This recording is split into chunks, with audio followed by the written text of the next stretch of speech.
Quel est le point commun entre ces 4 produits? Vous le savez pas? Eh bien c'est les PFAS. Et oui, vous avez forcément entendu parler de ces polluants éternels qu'on retrouve dans l'eau, dans l'air, dans le sol et même dans le sang des individus. Dit comme ça fait un peu flipper. Donc en gros, c'est partout et ça disparaît jamais. Sur la carte de Lyon et ses alentours, plus particulièrement au sud, on constate que la somme des 20 PFAS considérées comme substances préoccupantes sont 2 fois supérieures à la norme européenne. C'est pourquoi nous avons voulu nous pencher sur la région lyonnaise. Et la métropole ne fait pas rien pour lutter contre ces micropolluants. Par exemple, 300 habitants vont être testés pour mesurer la quantité de PFAS dans leur sang. Ces analyses concernent surtout les zones proches des usines Arkema et Daikin, qui sont actuellement visées par un procès pour pollution. Et oui, elles sont accusées d'avoir rejeté pendant des années des substances toxiques dans l'air et dans le Rhône. Cette étude va surtout servir à comprendre l'exposition réelle de ces habitants et d'apporter des preuves concrètes sur l'impact de ces substances. Nous nous sommes donc penchés sur ce sujet, voici ce que l'on sait. Avant de commencer, on va reprendre les bases. C'est quoi un PFAS? De leur nom complet per- et polyfluoroalkylés, les PFAS sont une famille de plus de 4000 substances avec des propriétés chimiques spécifiques et utilisées depuis les années 1950 dans la fabrication industrielle. Notamment, elles sont utilisées pour leurs propriétés imperméabilisantes, même anti-adhésives, notamment dans certains produits de votre vie de tous les jours, comme par exemple ce certain type de poêle que vous connaissez.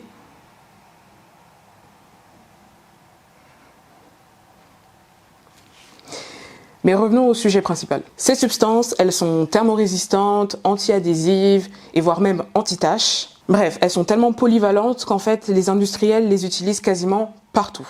Et ce qui les rend justement si intéressantes, c'est leur liaison chimique carbone-fluor, qui leur permet d'être extrêmement stables. Mais c'est justement cette stabilité qui les rend si difficiles à dégrader.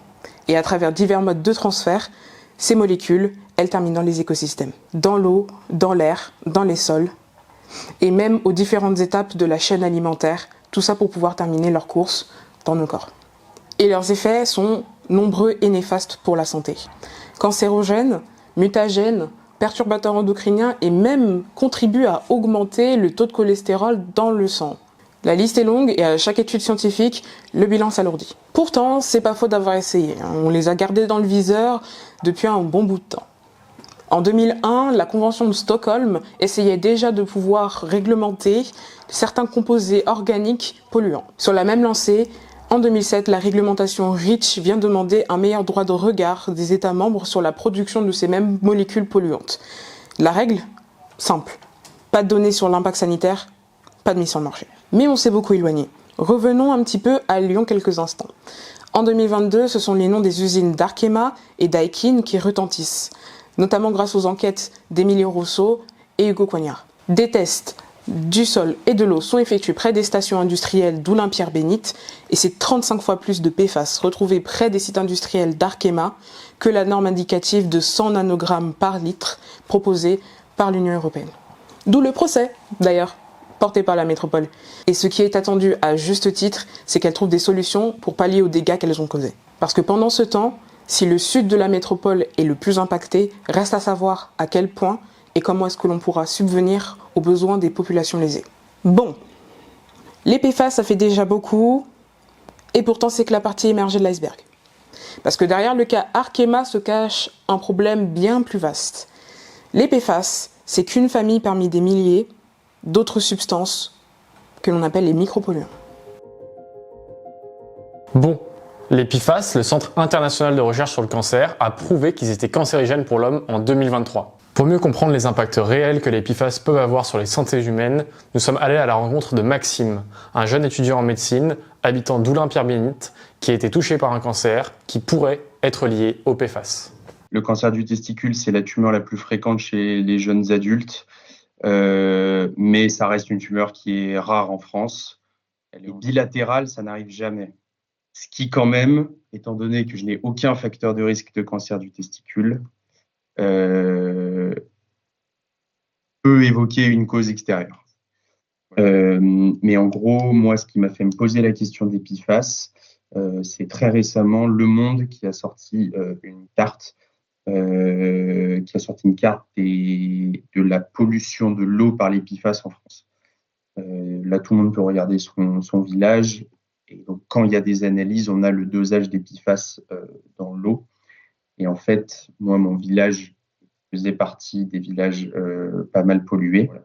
Et donc, c'est là que j'ai vu que les PFAS sont un des produits principaux qu'on suspecte de pouvoir être en cause dans le cancer du testicule et dans plein d'autres cancers et plein d'autres maladies.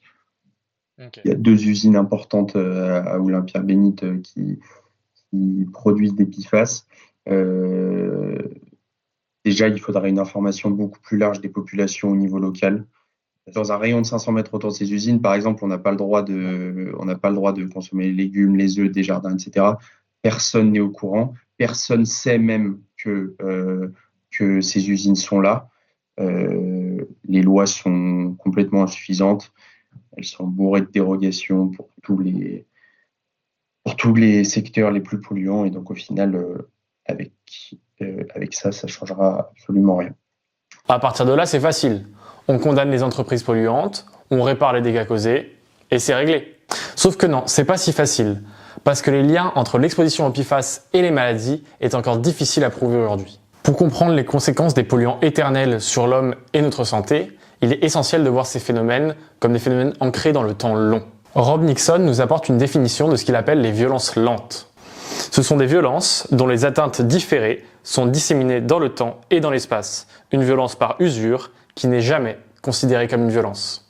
C'est donc essentiel de voir ce scandale des PFAS dans la région lyonnaise comme un processus lent et destructeur.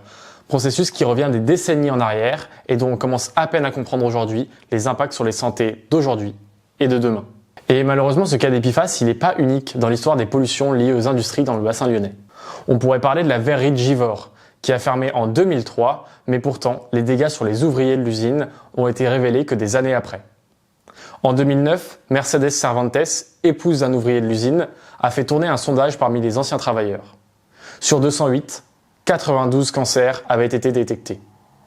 S'en est suivi une longue bataille juridique entre Mercedes avec les autres ouvriers pour poursuivre l'ancien repreneur de l'usine. En 2017, Mercedes a réussi à prouver que l'activité professionnelle de son mari avait été la cause de ces 2 cancers. Mais cela malheureusement 5 ans après la mort de son mari. Aujourd'hui, Mercedes et les autres ouvriers continuent toujours de lutter en poursuivant le dernier repreneur de l'usine pour faute inexcusable. On voit bien comment les dégâts liés aux activités industrielles sont compliqués à éradiquer. Ce sont des phénomènes qui se politisent lentement et les entreprises font tout pour ne pas être portées responsables des dégâts qu'elles ont causés. Cela d'autant plus que les responsabilités sont difficiles à attribuer. Les entreprises n'ont pas envie de mettre la main au portefeuille et les ouvriers, les habitants, comme ceux de la verrerie Givor, luttent toujours pour que justice soit faite. Et c'est pour ça que cet exemple de la verrerie Givor, il est important pour comprendre le cas des PFAS à Lyon. Les pollutions liées aux industries, c'est pas un problème nouveau. Et pour lutter contre elles, on ne peut pas attendre ni le bon vouloir des entreprises, ni une action des politiques publiques. Il faut se mobiliser, s'informer, agir comme Mercedes pour que justice soit faite et que la santé redevienne un objectif primordial de nos appareils de production. Et puis, cet exemple, il montre aussi l'importance de ne pas invisibiliser les ouvriers des usines polluantes. Renaud Bécaud, chercheur au laboratoire Pacte et historien des désindustrialisations, explique comment dans le débat public, il y a souvent une séparation qui est mise en place entre d'un côté les habitants et les ouvriers des usines. Pourtant, les murs de l'usine ne sont pas étanches, c'est une construction entretenue par les employeurs. En effet, les ouvriers sont en première ligne face à ces pollutions. Ils sont à la fois otages et force d'inertie principale des industries polluantes. Ils seront aussi victimes des stratégies de restructuration et de mise sous le tapis des scandales mises en place par les industries. Ils sont donc doublement victimes. La CGT d'Arkema l'a bien compris, et les ouvriers ont peur d'être laissés sur le carreau avec un cancer comme seule indemnité de départ. Nous ne subirons pas la double peine du prix de l'action d'Arkema, se retrouver sans rien pour vivre, avec des problèmes de santé. Des films comme Dark Waters That chemical. What if you drank it? Drank it? It's like saying, what if I swallowed a tire? ou Goliath, côté français, mettent bien en scène la complexité de la lutte contre les groupes industriels et montrent les nombreuses techniques utilisées par les lobbies pour contourner les interdictions, éviter les amendes ou tout simplement gagner du temps dans les procès. Le sujet est complexe, il demande une expertise chimique, biologique, médicale et juridique. et les entreprises savent bien que le manque d'études à ce sujet joue en leur faveur. Les usages multiples des PFAS et leur indéniable utilité offrent un argument majeur aux industries et aux lobbies. On ne pourrait pas s'en passer. Pourtant, ce n'est pas tout à fait vrai. C'est simplement que les alternatives seraient moins rentables et qu'on investit peu d'argent pour en trouver. Par exemple, on peut facilement remplacer la poêle anti-adhésive par une poêle en inox. Et des marques comme Patagonia ont développé des alternatives aux PFAS dans la production de leurs textiles imperméables.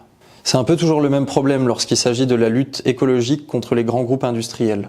Comment faire passer le bien-être du vivant avant le profit des grands groupes? Revenons à Lyon. Dans cet article, Mediacité nous détaille les stratégies utilisées par Arkema pour contourner les interdictions liées aux PFAS. Par exemple, Arkema a développé le projet E-Lynx pour produire du PVDF, dont il est l'un des leaders mondiaux. Sauf que cette nouvelle molécule, développée dans le cadre du projet E-Lynx, est classée confidentielle pour des raisons de propriété intellectuelle. Cette technique de rebranding permet de contourner les procédures en cours. Arkema défend que ces nouvelles molécules ne seraient pas aussi nocives que celles qui ont déjà été épinglées. Sauf que, comme elles sont classées confidentielles, on ne peut pas vérifier. Ce qui n'est pas rassurant, c'est que des institutions publiques, comme le CNRS par exemple, ont formé des partenariats avec Arkema, ce qui renforce leur légitimité auprès de la communauté scientifique. On retrouve là une stratégie classique de la part des groupes industriels, qui se servent des experts pour entretenir la controverse et faire durer les procédures. Pour limiter la présence de PFAS dans l'environnement, il est essentiel d'informer les gens. Alors oui, même si les industries rejettent moins de micropolluants, il faut quand même que les gens aient une responsabilité dans leur consommation. Et pour ça, rien de plus simple, la sensibilisation. C'est le meilleur moyen d'informer les gens sur les dangers des micropolluants. Donc plus de sensibilisation est égal à moins d'exposition et forcément moins de risques sanitaires. Donc la mesure centrale pour nous, c'est de couper la production de PFAS pour les secteurs non essentiels. Et pour ça, ça passe par des lois contraignantes et des condamnations sévères pour que les entreprises respectent au mieux ces restrictions. Parce que les micropolluants sont partout, se charger du processus de dépollution est forcément une priorité absolue. Et vu le coût total estimé, les industriels ont intérêt à s'y mettre maintenant. Nous pensons aussi qu'il est important d'appliquer le principe du pollueur-payeur. En gros, tu pollues, tu payes. Et ça, ça va pousser les entreprises à forcément limiter le rejet. Pour ceux qui souhaitent en savoir plus, l'association Action Justice Climat Lyon mène des actions pour lutter contre les PFAS et sensibilise le grand public à ces dangers. Alors, il y a cette association bien sûr, mais il y a aussi plein d'autres formes de mobilisation que vous pouvez faire. Mais n'oubliez pas que le plus important, c'est que vous en parlez autour de vous et que vous informez au maximum vos proches de ces micropolluants qui sont néfastes pour notre santé.